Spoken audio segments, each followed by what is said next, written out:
굿모닝 KPCM 코로나를 이기는 지혜 아침 30번째 시간입니다. 오늘 느헤미야 2장 2절부터 6절 말씀이고요. 위기를 만났을 때 무엇을 하시나요? 라는 제목으로 함께 말씀 나누겠습니다. 예루살렘을 위해 기도하고 금식하며 하나님의 때를 기다렸던 느헤미야에게 하나님은 기회를 주십니다. 2절 말씀에 왕이 느헤미야에게 묻습니다. 안색이 좋지 않구나. 아픈 것 같지는 않은데 무슨 걱정되는 일이라도 있느냐? 그러자 느헤미야는 너무나도 두려워하였다라고 말합니다. 왜 느헤미야는 두려워했을까요? 느헤미야의 직업은 왕이 독살당하지 않게 포도주를 먼저 마시는 사람이었어요. 그런데 평소와는 달리 느헤미야 얼굴이 좋지 않아요. 혹시 적에게 매수당해서 나를 독살하는 건 아닌가? 라고 생각할 수도 있는 충분한 상황이에요. 당시 페르시아 역사를 보면 왕이나 귀족들이 독살로 자주 죽임을 당했습니다. 그리고 이 왕은 당시 대제국이었던 페르시아의 왕이자 권력의 중심이었어요. 지금 엄청난 위기의 상황이에요. 지금 어떻게 말하는가에 따라서 죽을 수도 있는 상황입니다. 느헤미야는 어떻게 이 상황에 대처할까요? 3절 말씀입니다. 임금님, 만수무강하시기를 빕니다. 소신의 조상이 묻힌 성읍이 폐허가 되고 성문들이 모두 불에 탔다는 소식을 듣고서 울적한 마음을 가누지 못한 탓입니다. 먼저 느헤미야는 왕을 높입니다. 그 다음 자신이 왜 슬퍼하는지 그 이유를 말합니다. 자신의 조상이 묻힌 도시가 부서지고 불에 탔기 때문이라고 말해요. 느헤미야는 예루살렘이라고 말하지 않습니다. 대신 나의 조상이 묻힌 도시라고 말합니다. 왜 그랬을까요? 두 가지 이유가 있습니다. 예루살렘으로 돌아간 유다 백성들이 성전과 성벽을 재건하기 위해 공사를 진행해요. 그리고 그때 이들을 시기하던 사람들이 이 아닥사스당 왕에게 이들은 반역자이며 이 공사가 마무리되면 분명 왕에게 반역을 할 것이라고 말해요. 그리고 아닥사스당 왕은 명령을 내려서 이 공사를 중단시킵니다. 에스라 4장에 나오는 이야기입니다. 즉, 이 예루살렘의 비극적인 상황의 원인이 누구 때문인가요? 바로 이 아닥사스다 왕이에요. 그렇기 때문에 느헤미야는 예루살렘이라고 꼭 집어서 말하지 않습니다. 왕의 마음을 불편하게 하거나 신경을 건드리지 않기 위해서예요. 그러나 아닥사스다 왕은 당연히 느헤미야가 유다 포로의 자손이라는 것과 지금 예루살렘을 말하는 것이라는 것을 분명히 알았을 거예요. 그리고 느헤미야가 이렇게 말한 두 번째 이유는 페르시아 문화는 조상들의 무덤을 중요하게 여겼어요. 그렇기 때문에 느헤미야는 자신의 조상들이 묻힌 곳이 망가지고 불타버렸다며 아닥사스다 왕이 충분히 공감하고 동정심을 가지도록 이야기합니다. 굉장히 지혜로운 모습 아닌가요? 그런 느헤미야에게 왕은 감히 네가 라고 하지 않습니다. 대신 너가 원하는 것이 무엇이냐 라고 물어봅니다. 자, 이 순간에 어떻게 대답하는가가 굉장히 중요해요. 느헤미야는 어떻게 했을까요? 4절 말씀을 보면 대답하기 전에 먼저 하나님께 기도를 합니다. 하나님의 도우심을 구합니다. 이 생명과 죽음이 결정될 수 있는 이 짧은 순간에 느헤미야의 선택은 기도였어요. 여러분, 누가 기도할까요? 하나님을 신뢰하는 자가 기도합니다. 그럼 조금 다르게 질문해 볼게요. 이런 위급한 위기의 상황에서 누가 기도할까요? 사람은 위급한 상황이 찾아오면 평소에 습관이 나온다고 합니다. 즉, 평소에 기도하던 사람이 이 위급한 위기의 상황에 기도합니다. 지금 코로나라는 위급한 상황 가운데 있습니다. 그로 인하여 생긴 여러 가지 어려움들과 위기의 상황에 처한 분들이 계십니다. 그럼 이 위기의 상황에서 어떠한 선택을 하시겠습니까? 그 선택이 기도입니까? 기도는 습관입니다. 평소에 말씀을 읽는 습관, 그리고 기도하는 습관을 들으시기를 바랍니다. 그리고 우리가 기도할 때 하나님이 지혜를 주시고 또한 사람의 마음을 움직이시며 하나님이 상황을 바꾸실 줄 믿습니다. 느헤미야가 왕에게 자신이 원하는 것을 말합니다. 자기를 보내서 무너진 도시를 다시 세우게 해달라고 합니다.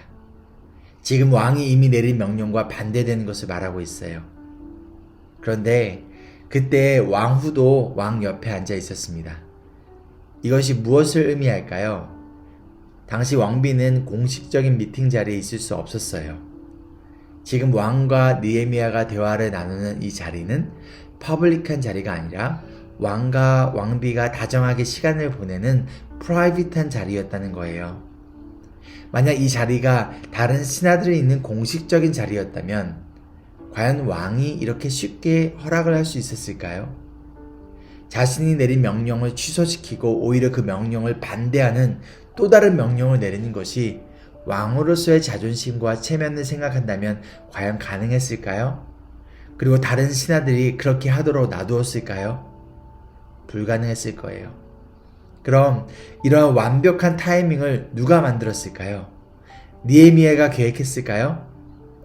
설령 이것이 느헤미야의 계획이 있지라도 왕이 이러한 결정을 할 수 있게 만들 수는 없었을 거예요. 하나님이 완벽한 타이밍에 완벽한 기회를 만들어 주시고 왕의 마음을 움직이십니다. 그러면 느헤미야가 한 것은 무엇인가요? 기도하였어요. 그리고 기다렸습니다. 하나님의 때를 기다렸어요. 하나님이 기회를 주시기를 기다리며 기도하였어요. 여러분, 기도하고 계신가요? 무엇인가 기다리고 있으신가요? 그 가운데 답답한가요?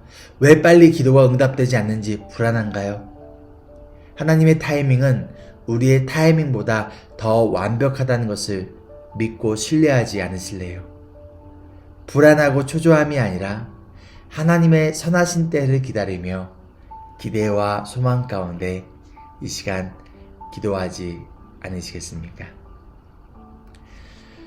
위기의 순간에 보통 무엇을 하시나요? 기도의 습관을 위해 내가 해야 할 것은 무엇일까요? 하나님의 때를 기다리며 불안함과 초조함이 아닌 기대와 소망을 가지고 나아갈 수 있도록 이 시간 성령님의 도우심을 구하지 않으시겠습니까? 가슴에 손을 얹고 함께 기도하겠습니다. 사랑과 은혜가 풍성하신 주님, 우리 인생의 주인 되시며 우리 인생을 선하게 이끌어 가시는 주님을 바라보며 의지하며 신뢰하며 이 순간 기도하는 우리가 되기를 소망합니다. 코로나로 인하여서 또한 개인에게 찾아온 여러 가지 어려움과 아픔 가운데서 하나님, 우리가 기도하는 자가 되기 원합니다.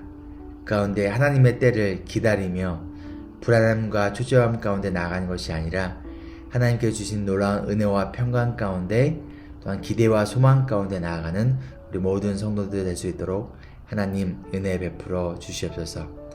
하나님의 때를 기다리는 것이 우리에게 기대감이 되길 소망합니다.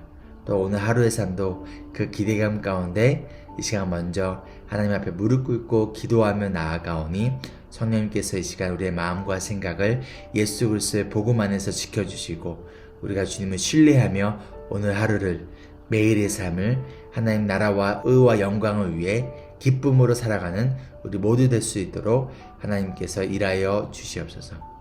감사드리며 사랑 많으신 예수님의 이름으로 기도합니다. 아멘. 오늘 하루의 삶도 하나님께 주신 놀라운 은혜와 평강 가운데 기쁨 가운데 나아가는 은혜의 시간 되기를 소망하며 God is good all the time. He is with us all the time.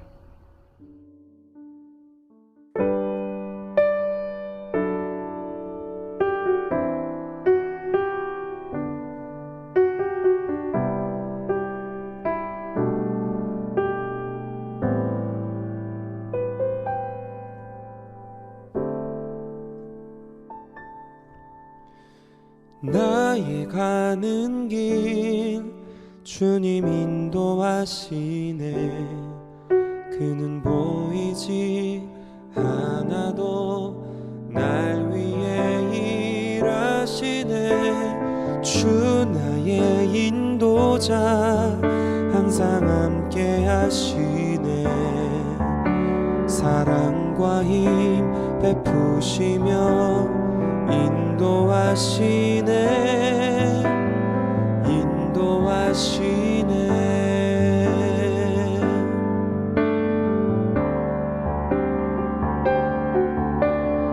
나의 가는 길 주님 인도하시네. 그는 보이지 않아도 날 위해 일하시네. 주 나의 인도자 항상 함께 하시네. 사랑과 힘 베푸시며 인도하시네.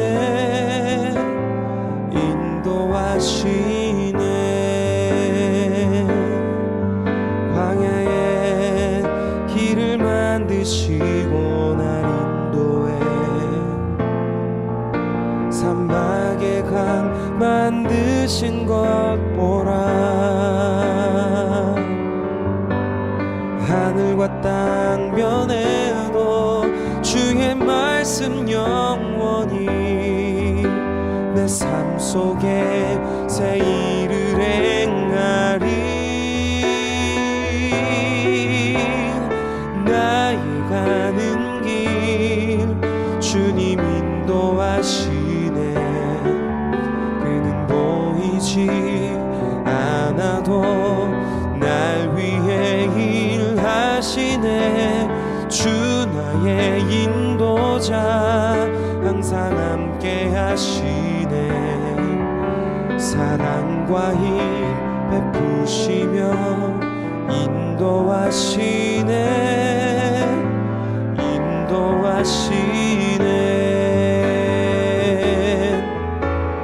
나의 가는 길 주님 인도하시네.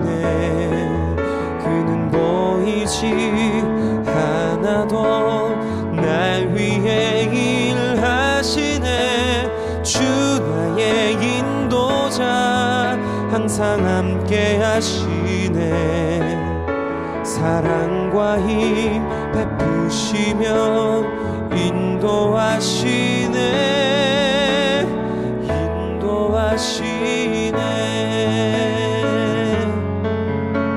사랑과 힘 베푸시며 인도하시네.